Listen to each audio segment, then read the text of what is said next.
Hi, everyone. You are watching another episode of the Method to the Music show.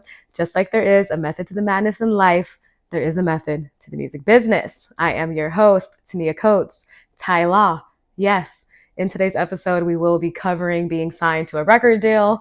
And I had this conversation with a guest who is the artist and rapper and all around amazing person, Dee-1, DEE-1. I actually had Dee-1 speak to my class at the Rock Nation School. It was a virtual conversation, but a lot of people wanted me to put out the footage. So this is a portion of the conversation, and it's the portion of the conversation that touches on the pros and cons of being signed to a record deal, Dee's experience being signed to a record deal, and also getting out of it and being independent. And we also talk about your team and the label staff and how they can affect your career. Talked about many more things, but those are just some points for you guys for right now. I will also be sprinkling in my own insights throughout the conversation. Now, quick disclaimer, while we were filming this episode, Dee was riding around the streets of North Carolina, getting people registered to vote as we were speaking. So the Wi-Fi in his service was a little choppy in some areas. So if the video is a little messed up here and there, that's the reason why. The audio is very clear all the way throughout though, and that is what's most important anyways, because the information is what you really want and what you really need anyway. And honestly, Dee-1 has had a pretty impressive career where he has toured with major acts and done music with major acts before he was signed. He saw some success while being signed, and he saw even more success coming out of it and being independent now. So a lot of gems were dropped, and I think that the audio is very important. So yeah, without further ado, let's get into this episode. I told you, Dee, and the students that we have been going over distributing your music independently and the things that come along with that. And I wanted you to come speak for many reasons. I'm going to give, I guess, your official bio introduction. You don't know even know what I'm going to say, so I'm going to say it. So Dee-1 is a rapper, speaker, professor, author. Your first big single was in 2010. It was called J50 and Wheezy. You gained a lot of attention for calling out the biggest rappers in the game, but also because of your message and your bars were A1, like Dee-1. That's where we're going to go with that. This eventually led you to signing a record deal with RCA, and you have toured the world and released songs with so many premier artists like Lil Wayne, Killer Mike, Lupe Fiasco, Juvenile, just to name a few, because there's honestly a very big list of people that you've collaborated with and toured with and performed and opened for, and even your own stuff. ESPN has had you write a theme song for them. You won an NAACP Image Award. You were nominated for an Emmy Award. You are the first rapper to be appointed to a statewide government position. You are a Harvard Fellow. You own property on Harvard grounds, which is very, very commendable because that's just crazy. You go viral very often. You've been featured on and been a speaker on many media platforms like Forbes, Billboard, This cat. Do y'all see this cat? Hold on. Look, man, this cat better. I don't know this cat. What? All right, anyway. My bad. Okay. You don't want your flowers. It's okay. Okay. You got yourself out of your record deal, which we will talk about that. And you've been running your career independently for many years now. And in my opinion, you are one of the most successful independent artists of this time period. And I think if you factually check that, it probably would be true as well, not just my opinion. Recently, your new album, Loaded, it debuted at #2 on the hip hop and rap charts, right behind Eminem, which is amazing. And even more just for like cool stuff, Kendrick Lamar just mentioned you in his song that he released after They Not Like Us, just because of your message and the mission that you embody and how that's something that he strives to do or would like to be. So that's actually another cool point for you. We're gonna end right now because that's just the recent stuff. You ain't told a lie yet. You can keep going. You ain't told a lie yet. That's what's up. Yeah. I have not told a lie yet. Yes. That's where we're going to go. because you're running from cats right now. Yeah, for real. In real life. He not on that call anymore? No. I bet. Okay. Yeah, I'm gonna stay in. You can say whatever else you want to add for your intro, and also let them know what the work you are doing right now, why you are coming from the streets and not an actual place to talk to me right now. Yeah, absolutely, y'all. Oh man, it's such an honor to be speaking to y'all. Thank y'all for having me. Thank y'all. Thank you, Professor Coates, for thinking enough of what I'm doing in this industry. Oh, I see everybody now. Lit, super lit. Thank y'all for thinking enough of what I do to want to hear my viewpoints on some things. And yeah, in real time, I am on the ground in Greenville, North Carolina. Um, Literally, we in the trenches right now, like the real life trenches, and we going door to door, getting people registered to vote. Obviously, it's a very important election coming up in 2 weeks, and yeah, I'm getting people registered to vote. So that's knocking on people's doors.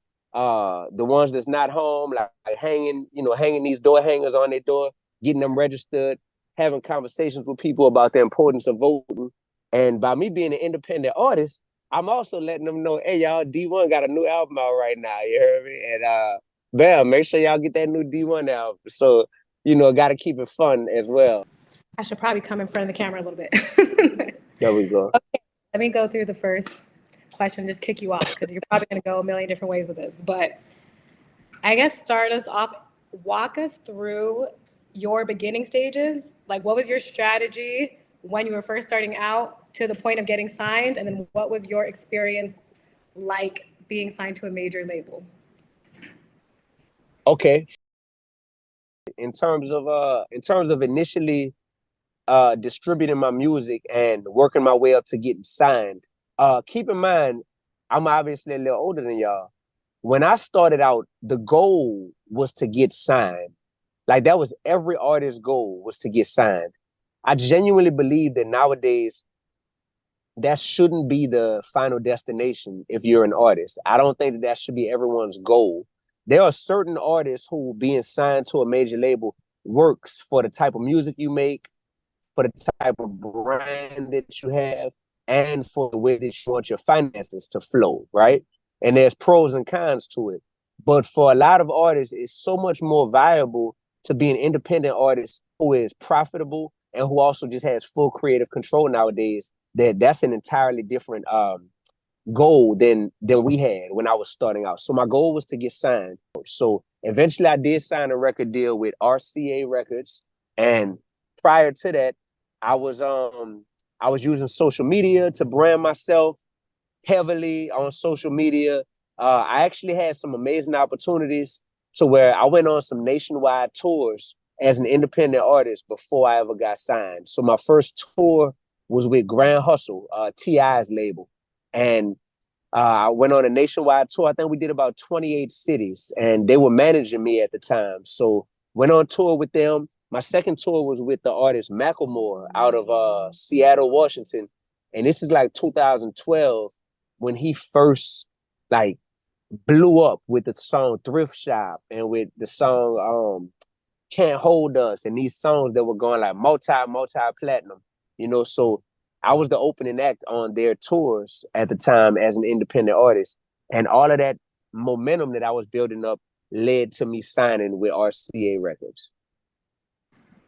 So what was your experience like being signed to a major label? And So being signed, yeah, I'll be real with y'all. Being signed to a major label, the first part is the advance that I received, right? When you sign to a major label, you often get a big check up front. And at the time, that big check, I'm not gonna lie, like it changed my life during that season of my life, right? That check was something that put me in a different position. And ironically, one thing that I used part of my advance to do was to pay my student loans off.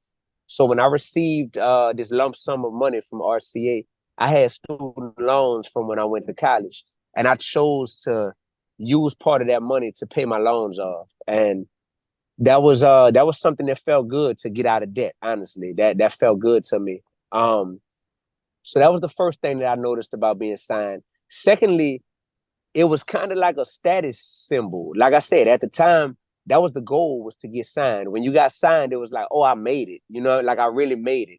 And that's how I felt at the time. I was surrounded by a staff. The label had like A&R, had a head of marketing, it had a publicist, it had a product manager, it had just a staff of about 5 people that I was like, okay, I have like an internal team now. Like finally I have a team that can all work to push my stuff, right? What I learned really quickly was 2 things. Number one, this is a 24/7, 365 lifestyle for me. This is simply a 9 to 5 job for the label, right? Mm-hmm. So the passion that I have about pushing my music, about creating my music, about my message and everything, the label didn't share that same passion that I have, you know, and I learned that pretty quickly. And the second thing I learned was, just because you're signed to a label doesn't mean that you're a priority at that label. So labels have a roster that is so deep oftentimes, especially major labels. And I felt like I made it to the top of one totem pole to where I was winning awards in New Orleans, like Independent Hip Hop Artist of the Year. I think I won that 2 years in a row, right? So then I got like to the top of that totem pole. And once I got signed to RCA, it was like I was at the bottom of that totem pole, because RCA had Chris Brown, Usher, Alicia Keys, ASAP Rocky, ASAP Ferg, G-Eazy, you know, all these artists. And here's Dee-1, you know, at the bottom of that totem pole and having to work my way up again.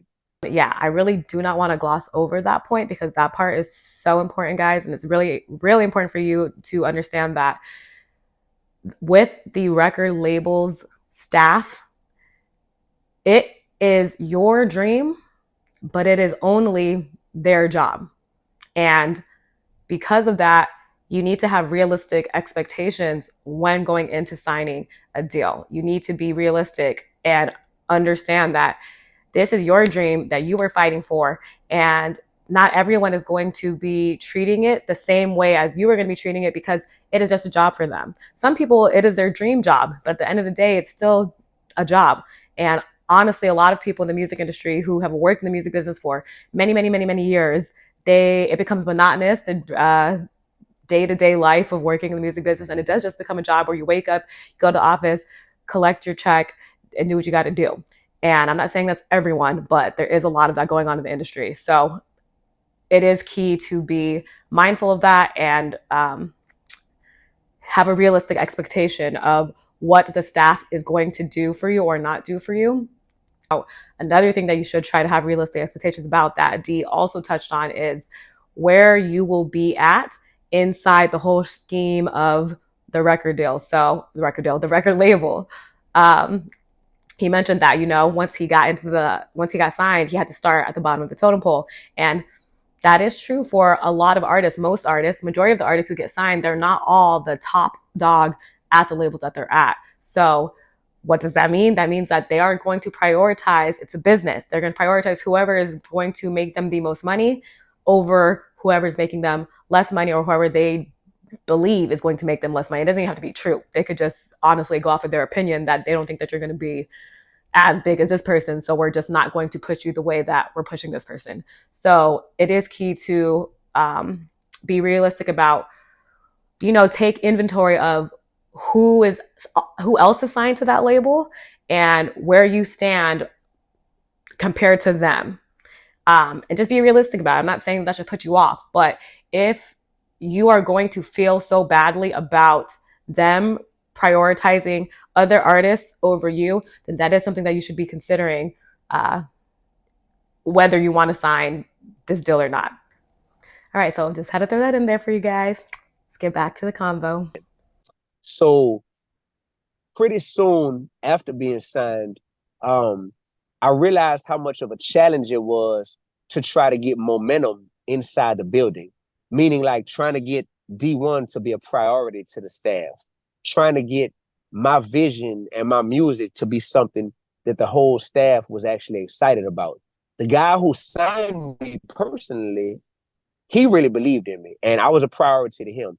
But I have definitely sat in some meetings at RCA to where it's a big round table, and I'm playing my music, and I'm telling my story to the team and to the staff, and I'm literally seeing like some of these people make these faces and just kind of like, not be engaged, to the point where I'm like, dang, they really not feeling me.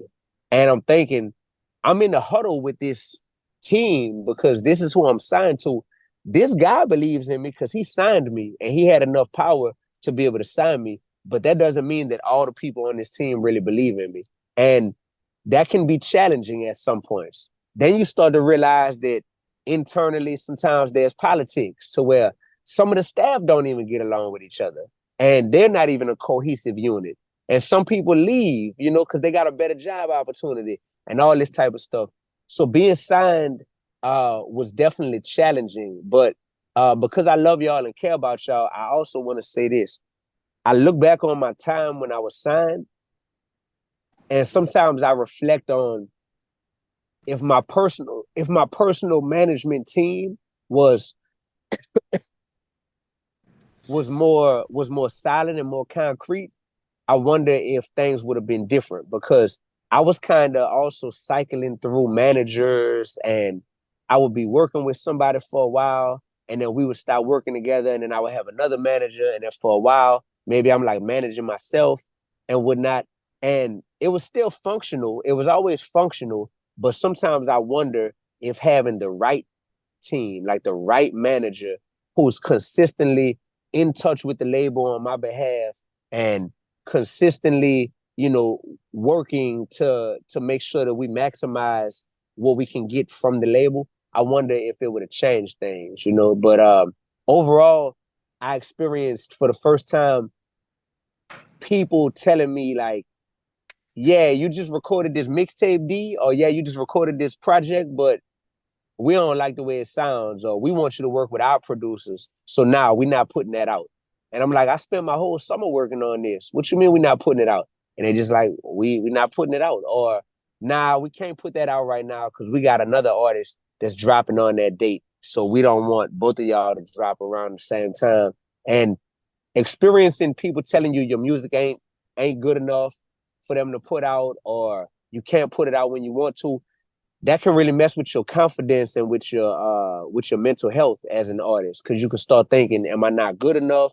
You can start just feeling like I'm the creator, but I really don't have the creative control, to really like even move my own career forward. So I got to the point where I became rebellious about 3 years after being signed.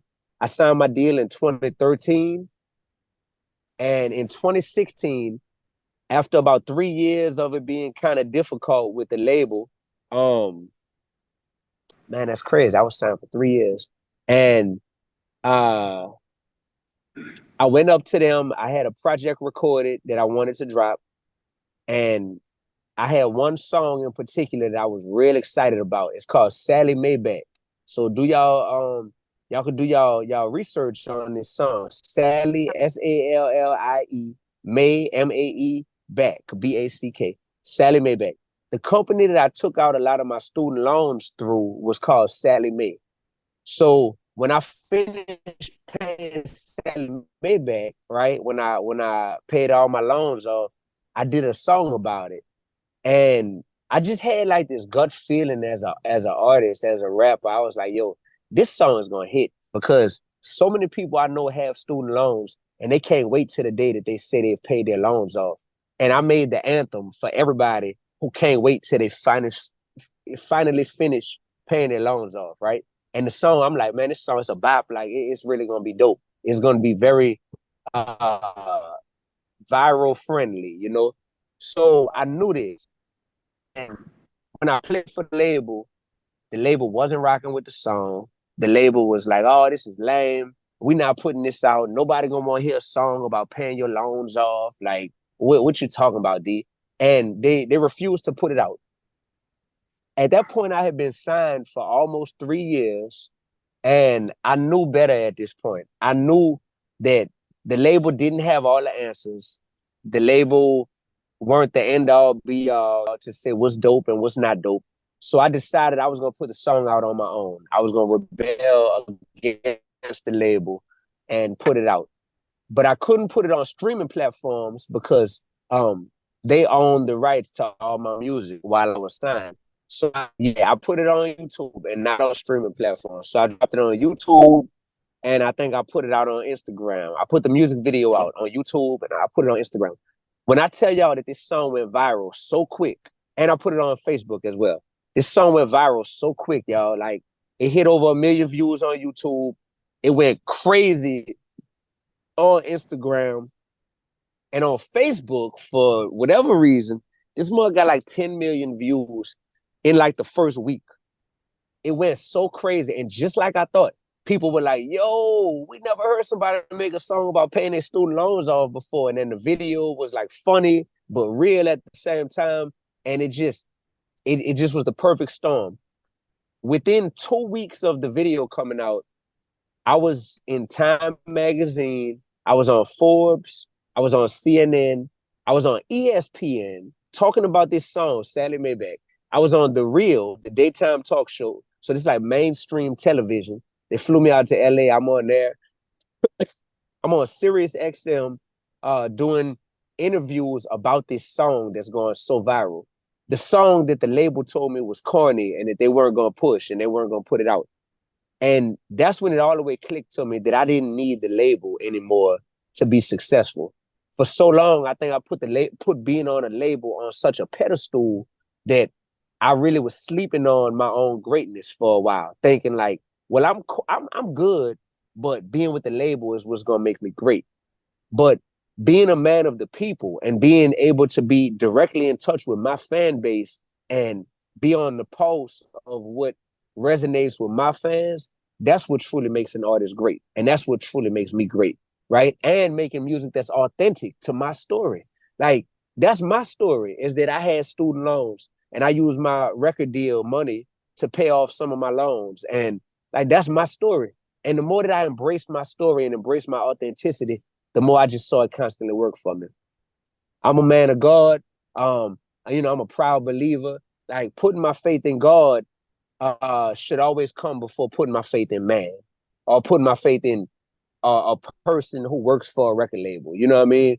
I like to say, I don't go through gatekeepers. I go through God. I don't serve gatekeepers. I serve God, you know?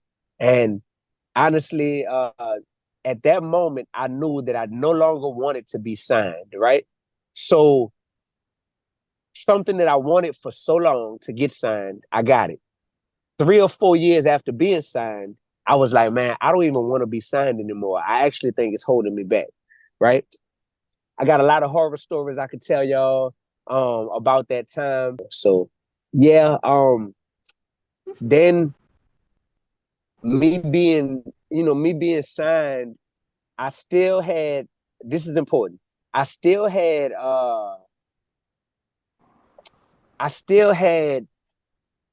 a itch to scratch, meaning whenever I got out of my record deal, before I got out of it, I knew that I wanted to at least put one album out as a signed artist, because that's what I fantasized about before I was signed. I was like, man, if you signed and you dope, when you put an album out and the label, they really put that machine behind you and they really press that button on like activating your marketing budget and all of the resources that they have as a major label. That's what I always fantasized about being a part of, because I'm like, man, there's no way that's not going to help like just propel you to higher heights. So even after the Sally Maybach song came out, I didn't want to just try to get off the label at that point. So my division of RCA that I signed to, it got sold to another company. So this was very difficult because all of the people, including the guy who signed me, who were working on my project at the time, they were no longer a part. They lost their job, right? And there was a whole new staff that was working like my music around this time. So this new staff who doesn't know me, they don't have any history with me. I thought it was bad at the division I was on, y'all, it went from bad to extremely horrible. And it's very tough to be signed and you're just like, yo, I don't have as much support as I want, but it's even tougher to be signed and be like, I don't have any support over here. Like I literally don't have any support over here at this label. So that was an extremely hard time as an artist because I'm dealing with staff that didn't believe in me, didn't rock with me, wasn't even trying to put my music out, to tell you the truth. And I had to I had to like jump through so many hoops and go through so much pushback, to the music that I was creating and everything just to get this album to come out. And once the album came out, that whole like magical push that I thought that you just get when you're a major label artist and you put a whole album out with them, y'all, I learned real quick that magic was non-existent and there was no magical push that they put behind it. They fired the head of marketing a week before my album came out. So I didn't even have like the head of marketing like on staff, as my album comes out. There was just it was just a big letdown, honestly. So eventually, November 10th, 2017, the album came out. And the album came out 2 months later, by January, I went on tour and I had something called tour support built into my record deal and to my budget. But the record label moved so slow that they weren't in a position to be able to pay for the expenses that come along with going on tour. So I paid out of pocket, right, to go on tour. And I was just gonna get reimbursed from them. And after my tour happened, this is an act of God, and this will be the end of my story about being signed. This is strictly an act of God. After my tour ended, this guy meets me on the internet and wants to manage me. And I'm talking to him and I'm like, yo, I might really like let this dude manage me. He seemed like good people. He asked me if I was signed at the time. I said, yeah. I said, man, I'm in kind of like a bad record deal. Like the situation isn't too good over there. And he was like, man, it can't be that bad, man. What you talking about? He was like, let me talk to the people at the label and I'm sure it'll, it ain't as bad as you're saying. I connected him with the label. I let him talk to the top dude at the label. They did a phone call. He gets back on the phone with me later that day and he's laughing. And I'm like, man, what you laughing at? And he was like, man, two things. He said, one, you're right. Like your record deal situation, that label, they are like out of sync, like crazy. Like it's dysfunctional over there. Like it's not a good situation. You were right about that. But number two, the guy who is the head of your division of the label right now, the guy you got all these problems with, that dude used to be my intern when he was in college. He was like, yo, I used to work for Def Jam and, I used to work all these artists. He was an exec at Def Jam. That dude used to be my freaking college intern, man. He was like, I'm his OG. So he was like, bro, if you want to get out the deal, he was like, man, I could get you out your record deal in like 24 hours, bro. And it was to the point where that dude didn't like me so much at the record label that if he knew I wanted to get out my deal, he wouldn't let me out the deal just because he knew that's what I wanted, type stuff, right? But now with this guy in the picture, he was like, if you want to get out your deal, I could get you out of it in 24 hours. That ain't nothing but a phone call. That's my lil homie. You know what I mean? He was like, but I know you said they owe you a significant amount of money from this tour you just went on, and you paid for the tour out of your pocket. If you want that money back from the label, I'm not going to be able to get you out your deal as easy. He was like, they're not going to give you this lump sum of money that they owe you and allow you to just walk scot-free out of your deal, right? He was like, which one matters more to you? What y'all think I chose? Get out the deal. I said, man, Forget that money. You heard me? It's more money to be made. I ain't tripping, but get me out. I'm trying to be free. Man, this dude got me out of my deal in 24 hours, y'all. And that was 2018, probably the middle of 2018. Yeah, probably the middle of 2018. And got back independent. And when I tell y'all, I have definitely seen my greatest successes in these 6 years since I've been back independent, to the point where the stuff that your professor was telling y'all about, a lot of those accomplishments from, me being independent but charting on Billboard, to touring, to all of these collabs I've been able to do, to becoming a college professor of my own, to all these awards I've been able to get, to just recently my new album debuting #2 in the world on the hip hop charts behind Eminem. Um, all this has been as an independent artist, but I've had 2 stints of being independent. I had independence at first, to where I took it for granted, and I felt like, man, being independent, it sucks, man. I need a label so bad, right? And I didn't really value the power of being independent. And I got my second stint of being independent, which is these past 6 years. And I am empowered in independent. I'm wise, I'm smart. I know the power of networking. I know that a lot of the things we think that the labels are going to do for us, we have the power to do it on our own. I've amassed a large following for myself on social media. I go direct to consumer when I sell my albums now, even before I put it on the streaming platform. All right, guys, I have to cut it off right there because it was now going into another topic outside of record labels, which I do plan on doing another video for you guys where I am talking about that topic and releasing music independently and direct to consumer distribution. So stay tuned for that. I do also want to stress that, yes, nowadays you can be successful as an independent artist and you can succeed in your music business career independently without a label, but at the same time, you can also still succeed with a label. I don't want to sway you one way or the other. That's just a decision that you have to make, and just, take into consideration a lot of the things that we have said in this episode and a lot of things that you have learned. But don't be so dead set on getting a record deal or so dead set on being independent.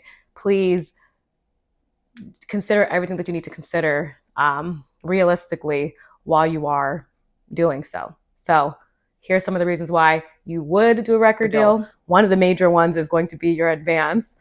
Getting an advance is very important. If you really need the money and you want all that money up front, if you want hundreds of thousands of dollars or even up to $1 million or more, depending on how big your clout is or how amazing you are doing at the time, if you want a big lump sum of money, then that is a reason to sign a record deal. It really is. And as we've mentioned in other videos, if you guys did not remember, you didn't watch, you're about to learn right now, an advance is not a loan. So whatever money that they give you, you do not have to pay it back. You don't. So if your songs never make enough money to cover the money that they advanced you, then that's just a loss that the label has to eat. But maybe your music will never make the amount of money that the label has given you or is offering to give you for an advance. So I think, take the money, run, and do what you got to do. That's what I say if you're going to do that.